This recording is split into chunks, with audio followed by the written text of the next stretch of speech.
Well, the tiller I had to order some parts for, and when them come in, then I'll do a way better video on that than what I started with. So there's a little something to look forward to. But right now I'm going to go ahead and do a maintenance job on this loader. I don't think I'll find any surprises on this. So basically all it is checking the fluids and greasing some zerks, and then putting some lithium grease on a few pins and stuff like that. So I'll go ahead and do a video on that. Okay, I'm going to start by doing the grease zerks, and there's 8 grease zerks on this, and here's one. You can see it on the top of this cylinder. There's 4 cylinders, and there's basically both sides are the same. One side's the same as the other side, and each cylinder has a grease zerk at both ends of the cylinder. So that's the easy way to find them. Just look for your cylinders and then go to the ends of the cylinders and find your grease zerks. And like this in here, there's a grease zerk clear up here on the bottom of that one. This in here, it's up underneath here in the inside of there, and so on. And some of these, in order to get to them, you have to kind of raise the loader up and down and maneuver them into position so that you can get your grease zerk on them. These here, I can actually get these here, 2 right here, by standing on the front of the bucket. But some of the bottom, some of the ones up underneath there, I'll have to raise the loader up a little bit to get them.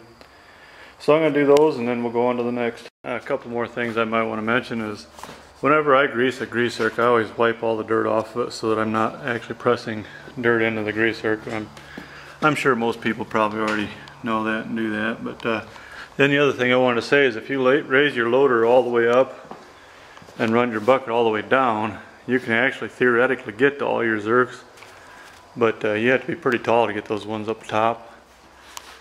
So this makes it so that the loader cylinders are really easy to get to, and I'm going to do those, and then I'll just go ahead and drop the bucket right straight down and leave it tilted like it is, and get the other 4 zerks. Okay, and then after I grease the grease zerks, then I go ahead and run all the cylinders several times just to make sure the grease kind of gets worked in.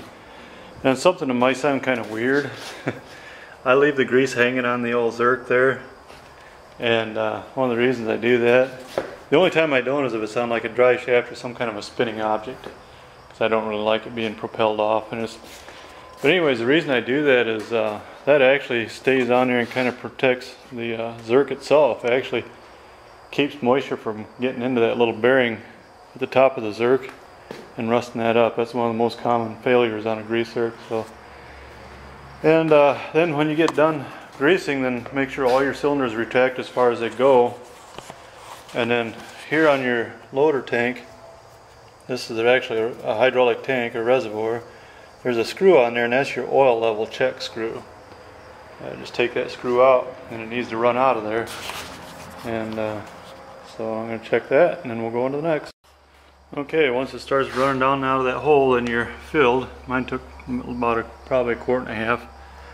And then I take and blow all these vents on this breather cap out, make sure there's nothing plugging in there, and she's ready to go back on.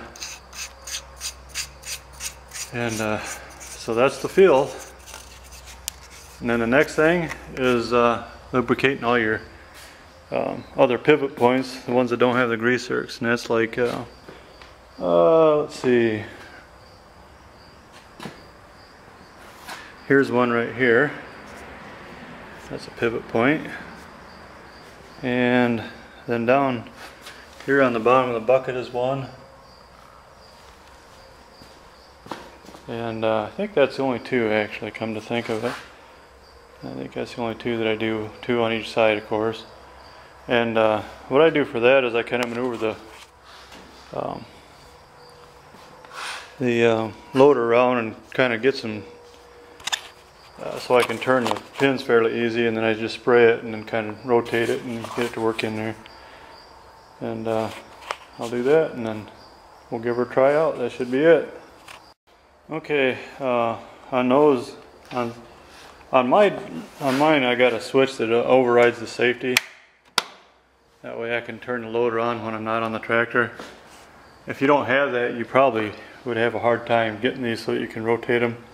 But if like the loader the bucket pins, you can actually put the bucket like that, and then you can move the bucket back and forth, and then use a pair of pliers to get on it and work it back and forth. And then these zerks are this grease I do wipe it off and blow it off so that it doesn't attract as much dirt, and it also looks a little better. Yeah, just wipe off what you can get to, and then the rest just take and blow it off with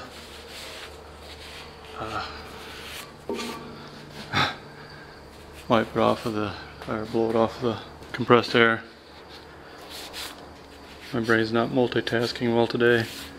Trying to think what I'm saying and also doing it at the same time. So anyways, that's pretty much it. That's how easy these are to take care of. Wish everything was that easy. So thanks for watching.